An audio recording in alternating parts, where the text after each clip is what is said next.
Hello everyone, it's me, Joella. Welcome to Better Reviews. For today's video, meron tayong ipa-product reviews at yung product na yon is itong bagong labas na Flaba Apoc na 10,000 FAPS.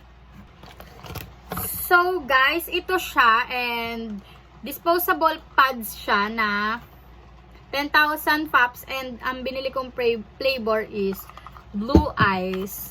So, nabuksan ko na siya kasi tinester ko dun sa shop. So, titignan natin ngayon. Tapos, may kasama siya guys na lanyard. Then, 500 pesos siya.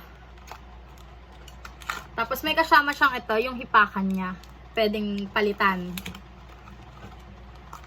Tapos, ito yung product niya. Diba ang ganda guys? Ayan siya. Disposable vape pads. So, guys, sa box niya, nakalagay naman yung mga bawal niya and yung mga pwede niya. This product is not for sale to person below 18 years old. So, kapag ano ka, bawal, kailangan talaga ng guidelines na ganito. Disposable device, resistance, liquid capacity, nandito na rin siya sa likod. Then, yung flavor niya, tapos yung supply, then manufactured by Flaba Corporation for domestic sale only. This product can harm those exposed to second-hand emission. This product is harmful and contains nicotine, which is a highly addictive substance.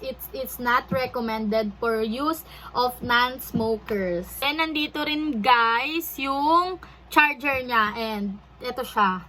Type-C. Rechargeable siya. So, guys, ito naman yung lanyard niya. Try naman natin ikabit. Yan. Halagay ko. Kung maganda rin kapag nakasuot.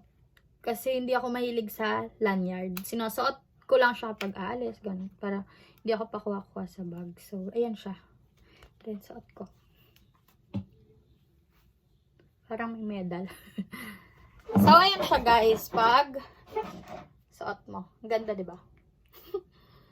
So, maganda din yung lanyard niya guys, kasi black. Tapos, pwede mo siya bagayan, diba? Kahit anong damit. So, okay siya kapag nakasuot. So, guys, ito siya. And yung detail nung pagka-Flaba niya is andito lang sa gilid na part. Kaya, sobrang elegant niyan tignan guys. As in, ayan o.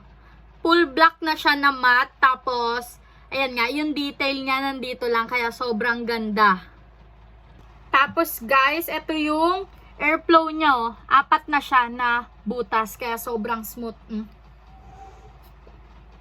Tapos, guys, yung filter tip niya, sobrang ganda. Talagang para kang walang hinihipak. Sobrang nipis lang.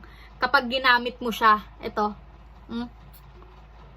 Tapos, ito yung ano niya, pwedeng palitan. Iba naman yung kulay kasi ito light siya. Tapos ito, meron na siyang nakasulat din na Apoc.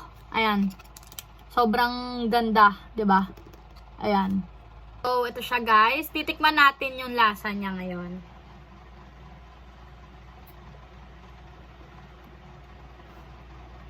Ito yung kasama niya na filter tip. Wait lang. Tikman ko muna.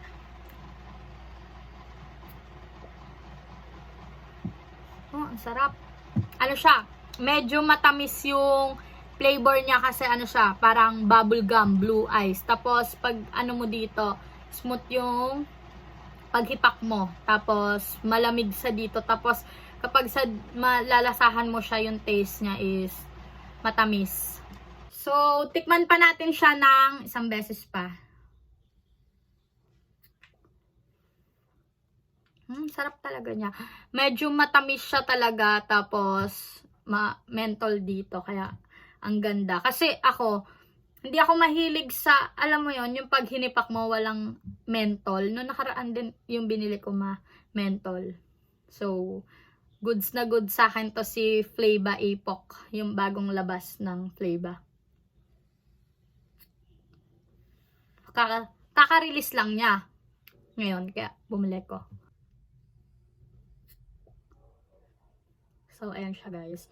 Tsaka yung usok niya, sakto lang talaga. Pang girl-girl lang din. Hindi siya yung kagaya nung vape na sobrang kapal ng mga usok, ganon.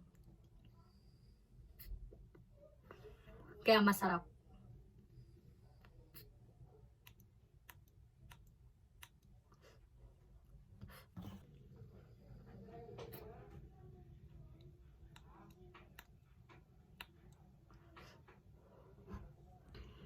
So, ayun lang guys, i-rate ko siya ng 10 out of 10 kasi mahilig ako sa ice flavor ng disposable pads. Kaya, goods na good siya sa akin. So, ayun lang guys. Don't forget to click the notification bell and subscribe to our YouTube channel, Better Reviews, para araw-araw kayong update sa mga upcoming pa naming video.